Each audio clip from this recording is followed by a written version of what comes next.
Iyon na nga, for today's video, ako yung inyong munang samahan at ako'y papasok din sa aking trabaho. Ari maaga pa, kaya tulog pa ang aking mag-ina. Ang trabaho ko naman ay malapit lang din sa bahay.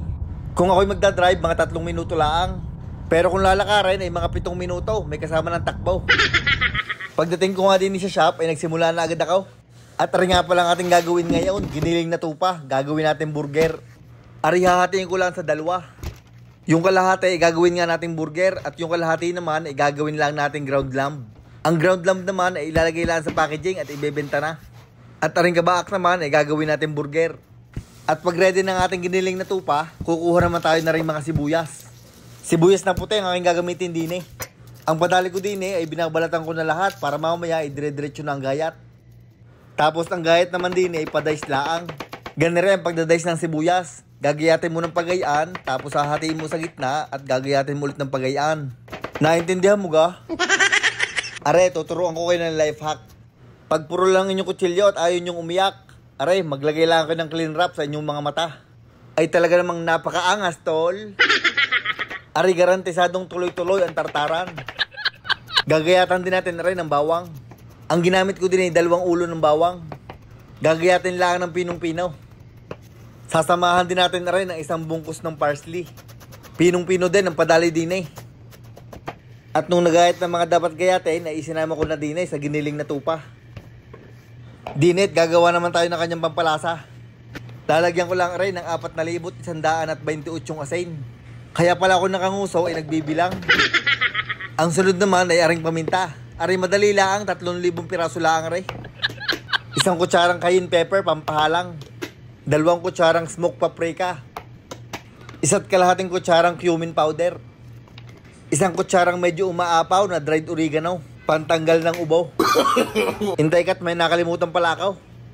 237 asukal na pula. Lasa ko yung ayos na, kadami na eh. Pwede ko na rin lamutakin at dudurog-durugin ko lang yung asukal na pula. Pag ready na lahat ng ingredients, pagsasama-samahin lang rin. At iwasan yung makasinghot ng mga lumilipad na paminta. Hahaluin ko lang aray para sila magsama-sama na. Aray pwedeng-pwede nyong ilagay sa mixer para mas mabilis. Ako lang ay tinatamad. Para mamaya pagkatapos na ray ay di lalabas na. At pag nakita nyong ayos na at gaya na ang kulay ay tigil-tigilan nyo na. Baka kayo mga alay. Pwede na natin na rin gawing burger. Ilalabas ko na rin aming gawaan ng burger. Inanggulo ko lang na mas maayos para makita ninyo. At bago natin ninyo i-press, tayo magre-ready muna ng mga tray. Iyon nga't nakapagawa na ako ng ilan, hindi ko pa pala natitikman. Ay gigil na gigil pa naman sa paggawa. Garneng itsura ng aming lamb burger at saka anong gumawa. Siya, bago natin ituloy-tuloy iyon, ako'y magluluto muna ng isa para ating matikman. Dini sa aming non-stick pan o dumidikit na. Naglagay lang ako ng kaunting mantika at dini natin lulutuin na ring lamb burger. Pagkalipas nga ng 5 minuto, ibinaliktad ko na aray. At nung naka 5 minuto ulit, ay di inahon ko na. Kumuha lang ako ng kutsara at atin na rin titikman.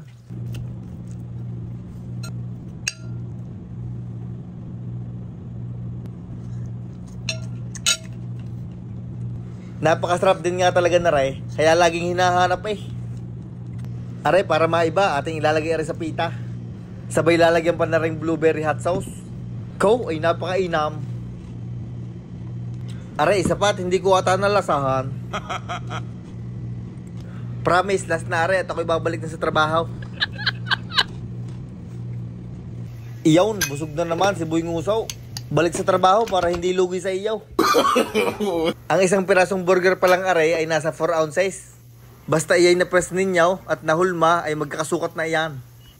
Iyan ang ating mga burger. Yan ay nilagay lang sa packaging, tapos nilagyan ng pangalan at pwede na yan lumarga. Humayo kayo at magpakaubos.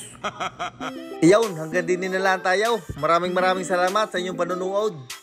Shout out nga pala kay Louie Den Enriquez Evangelista, kay Dex Alcaraz ng San Juan, Batangas, kay Philip Salvador, at kay John Andrew De Leos. Maraming salamat mga idol at mag-iingat kayo palagi.